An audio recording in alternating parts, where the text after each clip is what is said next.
రాష్ట్రం మొత్తం కాంగ్రెస్ ప్రభుత్వం ఉన్నా నడిగడ్డలో మాత్రం మన ప్రభుత్వమే ఉన్నట్టుగా ఇంకా కూడా భావించాల్సి ఉంటుంది.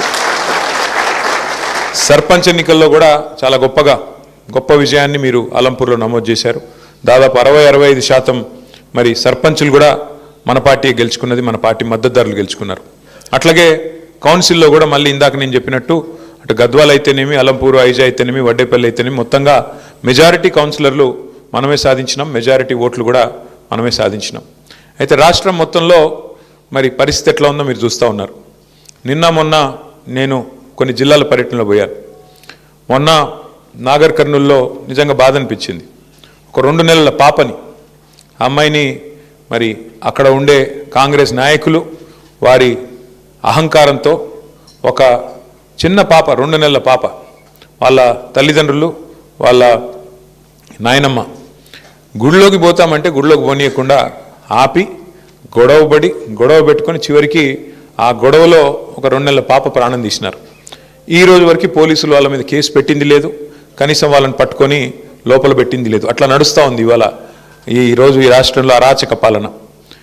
కేసీఆర్ గారు ఉన్నప్పుడేమో ఆనాడు మన స్లోగన్ అభివృద్ధి సంక్షేమం 2 జోడెద్దుల మాదిరిగా మనం తీసుకుని పోయేది. కానీ ఈరోజు ఈ రాష్ట్రంలో జోడెద్దులు ఏవయ్యా అంటే అవినీతి, అరాచకం. పోలీసు వాళ్ళు, గూండాలు, అధికార మత్తులో ఉండే కాంగ్రెస్ నాయకులు ఇష్టారీతిన వ్యవహారం చేస్తున్నారు. నేను కోదాడ పోయినా. కోదాడలో ఎంత ఘోరం అంటే ఒక దళిత బిడ్డ కర్ల రాజేష్ అని 30 ఏళ్ళ పిల్లోడు, పెళ్లి కూడా కాల, తీసుకుపోయి ఎంత కొట్టినారంటే పోలీసు వాళ్ళు. ఆయన చేసిన తప్పేందయ్యా అంటే ఏమిలే, కేవలం మన మాజీ ఎమ్మెల్యే పేరు చెప్పలేదు ఏదో కేసులో, చెప్పాలా అని చెప్పి బలవంత పెడితే చెప్పకపోతే ఎంత కొట్టినారంటే కొడితే చివరికి ఆ పిల్లోడు చచ్చిపోయినాడు. Custody lockup death. ఆ కుటుంబాన్ని పరామర్శించడానికి పోయా, ఒక దళిత కుటుంబాన్ని. మొన్న నాగర్ కర్నూల్లో ఈ ఉదంతం. నిన్న ఖమ్మంలో వెలుగుమట్ల అనే ప్రాంతం ఉంది, మొత్తం కూలగొట్టినారు. 900 కుటుంబాలను రోడ్డుని పడేసినారు. ఇవాళ ప్రాంతానికి పోతే ఆ శిథిలాలు చూస్తుంటే అక్కడెక్కడో గాజా అని ఉంటుంది. ఆ గాజాలో ఎట్లయితే మొత్తం ఇల్లు శిథిలాలు చేసినారో బాంబులేసి, ఆ పరిస్థితి ఈరోజు కనబడతా ఉన్నది. మన కేసీఆర్ గారేమో డబుల్ బెడ్రూమ్ ఇల్లు కట్టాలా, పల్లె ప్రకృతి వనాలు కట్టాలా, అట్లాగే బ్రహ్మాండమైన మంచి కార్యక్రమాలు చేయాలా, వైకుంఠ ధామాలు కట్టాలా, డంప్ యార్డులు కట్టాలా, వాటర్ ట్యాంకులు కట్టాలా, ఇంటి ముందు నల్లా పెట్టాలా. ఈ లైన్లో కేసీఆర్ గారు ఆలోచిస్తే వీళ్ళేమో ఉన్న ఎట్లా కొట్టాలా, ఉన్న వాటిని ఎట్లా తగలబెట్టాలా, ఉన్న వాటిని ఎట్లా కూలగొట్టాలా, ఆ పరిస్థితి ఈరోజు ఈ రాష్ట్రంలో కనబడతా ఉన్నది. నిజంగా బాధ అనిపిస్తూ ఉంది. చివరికి చెక్ డ్యాములు పేల్చేస్తున్నారు. అది చెక్ డ్యాములు పేల్చేంత దుర్మార్గమైన పద్ధతి బహుశా భారతదేశంలో ఎక్కడ ఉండదు. ఇసుక కోసం, దేనికోసమయ్యా అంటే చెక్ డ్యాములు అంటే నీళ్ళు ఆగుతున్నాయి, నీళ్ళు ఆగితే ఇసుక తోడుకొని కష్టమవుతుంది కాబట్టి చెక్ డ్యాములు పేల్చేస్తే ఇసుక బ్రహ్మాండంగా దోచుకోవచ్చు అని చెప్పి చెక్ డ్యాములు పేల్చేస్తూ ఉన్నారు. నేను మీ దేవరకద్రలో, మీ పక్కుండే నియోజకవర్గంలో మహానుభావుడు సర్పంచ్ గారు, కాంగ్రెస్ ఆయన, కొత్త ఆయన, పల్లె ప్రకృతి వనంలో 200 చెట్లుంటే చెట్లు మొత్తం సాఫ్ చేసినాడు. ఏం చేస్తావయ్యా ఆడ అంటే అది బిల్డింగ్ కడతాడంట. ఇంకా ఆయన ఊళ్ళో జాగలేదంటే ఆడ కట్టనీకే ఉన్న పల్లె ప్రకృతి వనం పెట్టిన చెట్లు వాడిని కొట్టేస్తాడా? అట్లాంటి పరిపాలన ఈరోజు రాష్ట్రంలో నడుస్తూ ఉన్నది. సరే, ఇవన్నీ ఎందుకు జరుగుతున్నాయంటే ఒకటి మీకు తెలుసు. మొన్న రేవంత్ రెడ్డి గారు ఓపెన్గా చెప్పారు, ఆయన పాపం ఏం దాచుకోడు, చాలా నిజాయితీ గల మోసగాడు ఆయన, చాలా నిజాయితీగా చెప్పినాడు ఆయన. 1000 కోట్లు గాంధీ కుటుంబానికి 1000 కోట్లు ఇచ్చే సత్తా ఇవాళ తెలంగాణ కాంగ్రెస్ పార్టీకి ఉంది అని చెప్పినాడు. మరి 1000 కోట్లు ఇవ్వాలంటే పేదోళ్ళు గుడిసెలు కూల్చాలి కదా, పేదోళ్ళు భూములు గుంజుకోవాలి కదా. గుంజుకునైనా సరే మొత్తానికైతే ఇవాళ 1000 కోట్లు చేయాలా, నా కుర్సీ కాపాడుకోవాలా, ఇదే స్లోగన్తో చక్కగా ఈ ప్రభుత్వం మరి పనిచేస్తూ ఉంది. మీరు చూస్తూ ఉన్నారు. ఈ ఎన్నికల ముందు ఇచ్చిన హామీలు అయితే నేను చెప్పాల్సిన పని లేదు. ఏ ఒక్కరికి ఈ ప్రభుత్వం న్యాయం చేయాలి. 6 గ్యారెంటీలకేమో మంగళం పాడినారు, గోరి కట్టినారు. మరి ఈరోజు కొత్త డ్రామాలు, కొత్త వేషాలు వేసుకుంటూ నడుస్తూ ఉన్నారు. ఒకటి మాత్రం వాస్తవం, ఇవాళ రాష్ట్రంలో ప్రజలు, ముఖ్యంగా మీ నడిగడ్డలో ఏదైతే స్ఫూర్తి ఉందో ఆ నడిగడ్డ స్ఫూర్తి రాష్ట్రం మొత్తం పాకాలి, రాష్ట్రం మొత్తం కూడా నడిగడ్డని స్ఫూర్తిగా తీసుకోవాలి. ఎన్నిక ఏదైనా ఎగరేది మాత్రం గులాబీ జెండా అన్నట్టుగా ఇవాళ నడిగడ్డలో అది మున్సిపల్ ఎన్నికైనా, పంచాయతీ ఎన్నికైనా, శాసనసభ అయినా, శాసన మండలి అయినా అన్నిట్లో మీరు గెలిపించుకున్నారు.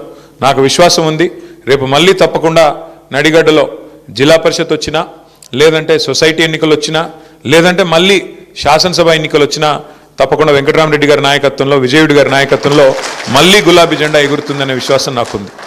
కానీ అన్నం వండోడు, చాలా వండోడు, ఏ ఒక పట్టాన్ని ఏది వినడు. నువ్వు ఏమి చెప్పినా కూడా ఆయన అల్టిమేట్గా ఆయన అనుకున్నది మాత్రం రిజల్ట్ మాత్రం తెస్తాడు.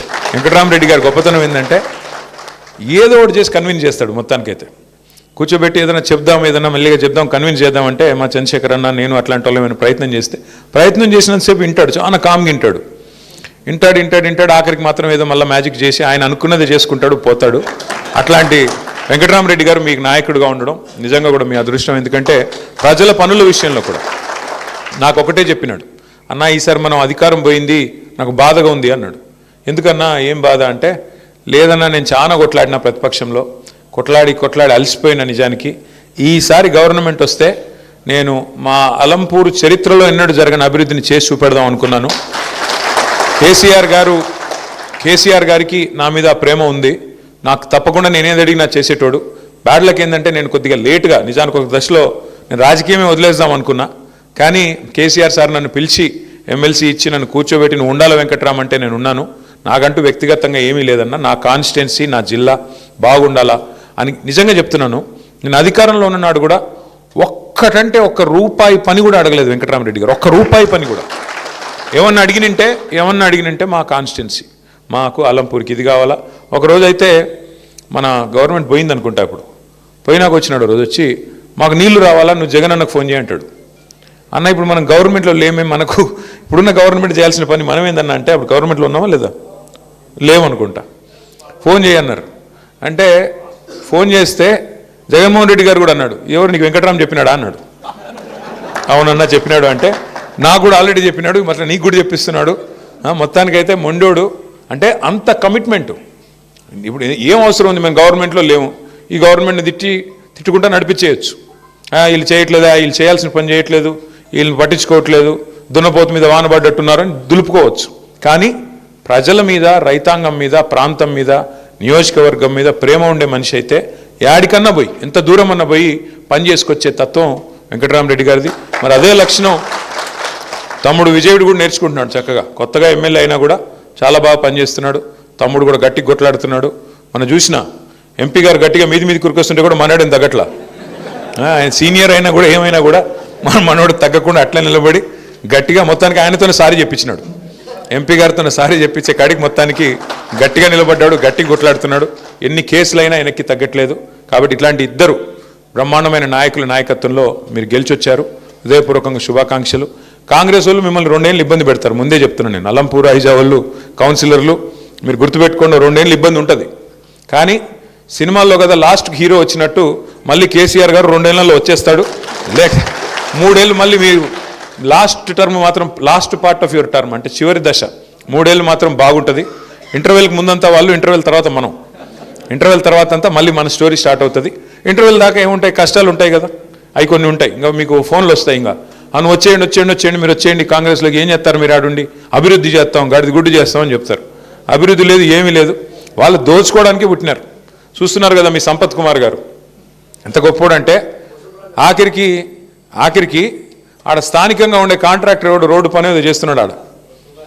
ఆయన పోయి కాంట్రాక్టర్ అధికార పార్టీ నాయకుడి మీద, all India Congress committee secretary మీద ఆయన పోయి కంప్లైంట్ ఇచ్చినాడు, పోలీస్ కంప్లైంట్.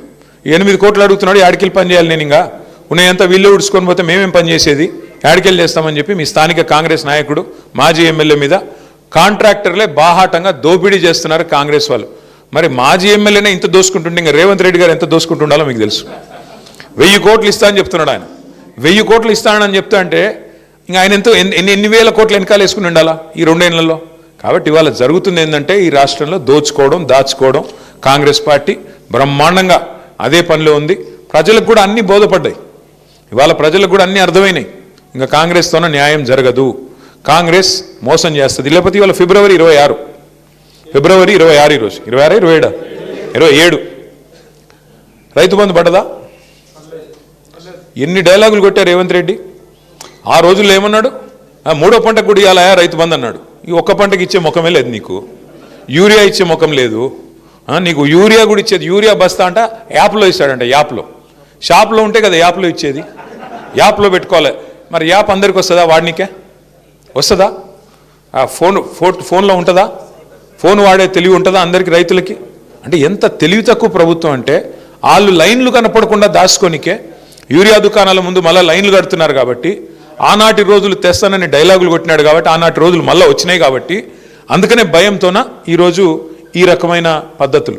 ఎన్ని రోజులు దాస్తావు, ఎన్ని రోజులు దాక్కుంటావు పోలీసుల వెనకాల, ఎన్ని రోజులు దాక్కుంటావు యాప్ల వెనకాల? అందుకే నేను అనేది ఇంకెక్కువ టైం ఏమీ లేదు, ఇంకొక సంవత్సరం, ఆ తర్వాత ఎట్లాగో లాస్ట్ ఇయర్ ఎలక్షనే, ఇంకొక సంవత్సరం మనకు కష్టం ఉంటుంది. ఈ ఒక్క సంవత్సరం గట్టిగా ఎదుర్కొందాం. నడిగడ్డలో నాయకులు ఉన్నారు, మీకు ఇబ్బంది ఏమీ లేదు. తప్పకుండా కొడితే ఈసారి దిమ్మ తిరిగి మైండ్ బ్లాంక్ అయ్యేటట్టు కొట్టాలా. మళ్ళీ కేసీఆర్ సార్ ముఖ్యమంత్రి కావాలా. వెంకటరామరెడ్డి గారు నాకు ఏదైతే 2023లో చెప్పాడు మనం ఓడిపోయిన తర్వాత, అన్న ఈసారి గెలిచినంటే అలంపూర్ను బ్రహ్మాండంగా రాష్ట్రంలోనే నెంబర్ 1 చేయాలనే ఒక కోరిక నాకు ఉందన్న అనేదైతే చెప్పాడో, మీరు అక్షర క్రమంలో ముందున్నారు. అలంపూరు రేపు భవిష్యత్తులో అభివృద్ధిలో కూడా నెంబర్ 1గా వెంకటరామరెడ్డి గారి నాయకత్వంలో నించోబెట్టే బాధ్యత నేను అన్న తీసుకుంటాం. తప్పకుండా మీకు గెలిచిన ప్రతి ఒక్కరికి శుభాకాంక్షలు. అట్లాగే ఓడిపోయిన వాళ్ళకు కూడా అభినందనలు, వీరోచితంగా కొట్లాడినందుకు తెలియజేస్తూ మళ్ళొకసారి ఇద్దరు చైర్మన్లకి వైస్ చైర్మన్లకి నేను ఒకటే చెప్తా ఉన్నా, తొందరపడకండి. కూర్చోండి, తొందరపడకండి. డెఫినెట్గా మీరు ఇచ్చి చాలా మాటలు ఇచ్చి ఉంటారు. గెలిచినప్పుడు పోటీ చేసినప్పుడు రోడ్లు, మోరీలు, కమ్యూనిటీ హాళ్ళు, మీరు ఏది కావాలంటే అది నేను చేయిస్తాను అని మాట ఇచ్చి ఉంటారు. ఎప్పుడైనా గెలిచిన కొత్తలో ఆరాటం ఉంటుంది తొందరగా చేయాలని, కానీ అక్కడ కాంగ్రెస్ వాళ్ళు డబ్బులు ఇవ్వరు, కొంత ఇబ్బంది పెడతారు. కాబట్టి మనం వచ్చే నిధులతోన నడుపుకోవాలా. ప్రస్తుతం ఒక సంవత్సరంన్నర, ఆ తర్వాత మళ్ళీ మన గవర్నమెంట్ వచ్చాక నిధుల వరద, మీరు గెలిపించిన వాళ్ళని మర్చిపోం, గెలిచిన మున్సిపాలిటీని మర్చిపోం. తప్పకుండా నిధుల వరద పారుతుంది. మీ అలంపూరు ఐజా మున్సిపాలిటీలో బ్రహ్మాండమైన మీరు ఇచ్చిన ప్రతి హామీని నించోబెట్టే బాధ్యత నాదని చెప్పి తెలియజేసుకుంటూ